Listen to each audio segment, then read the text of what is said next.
This is the world's simplest engine made from candles and junk from my garage.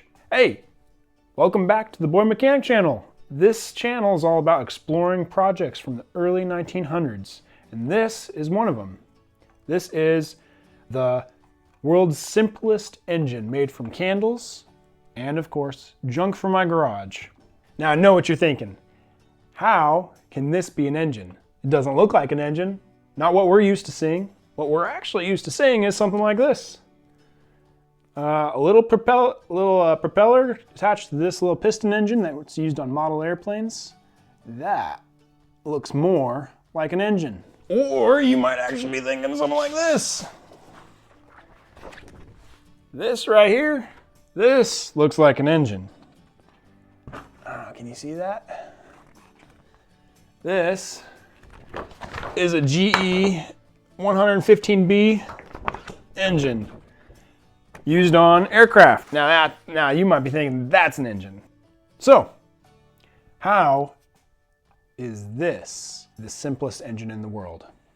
So, what is an engine? If you Google it, you'll actually be able to find the definition. I'm going to tell you right now.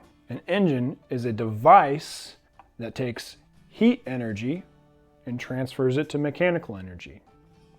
And that same concept runs this little propeller engine, and it runs this engine. This is the simplest engine in the world. So how does it work? Well, what happens, as a device that takes heat energy and transfers it to mechanical energy is movement. So going back and forth. Mechanical energy in this is you're wanting to rotate this propeller. That's the idea behind these engines. The heat energy is when you light the candle. It starts to burn the wick, which begins to melt the wax. As the wax drips off the candle, this side becomes lighter, this side becomes heavier, because if you light this side, it should drip slower than this side. So the wax will drip off, this side will become lighter. As this side becomes heavier, gravity pulls it down faster. All of a sudden, you have movement. It should go back and forth. That's how this thing should work. So let's see how this thing works.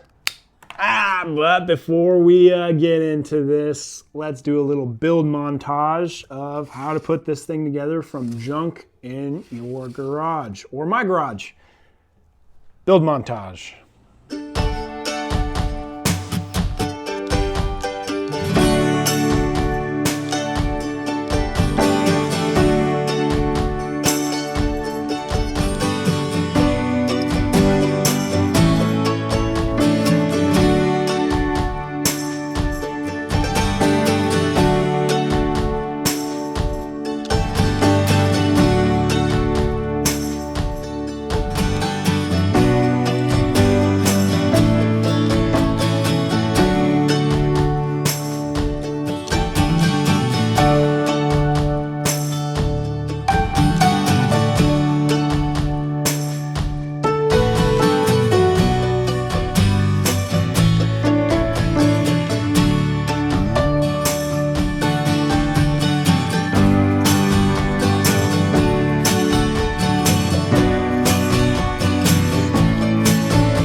All right, let's see how this thing works.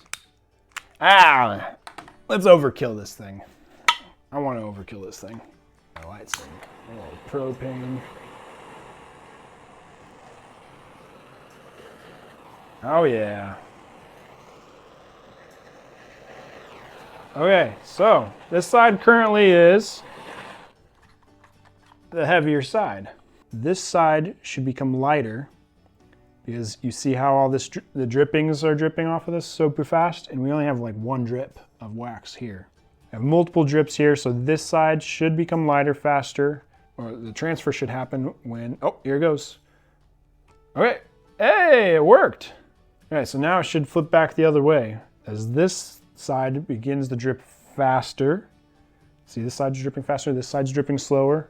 By the way, you should take if you do this project at home, you should try to take all the precautions with fire. I have a fire extinguisher over on the side here. So this side is going to drip faster. Let's see if it works. Let's see if it flips back the other way. Okay, well, I figured it would have flipped by now. I got a huge puddle of wax right here, but it's not moving. Kind of to talk about this, this is rotating on just a pinpoint, but maybe it's just, oh, yeah, it was just getting hung up. So my little wire that is rotating around, I guess is not smooth enough. So I'm going to pull it up, or maybe better, use some actual bearings. I mean, when you something like that, rotate around a little bit, I guess it's hung up. So I'll just switch back. Yeah, I mean, okay. Well, this is just the basic idea of what an engine is.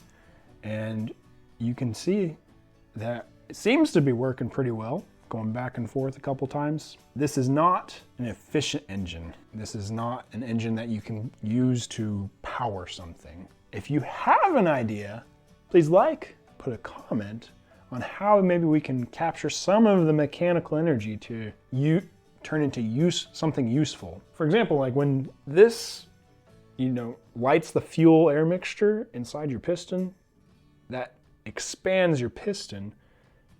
Oh, hey, it moved.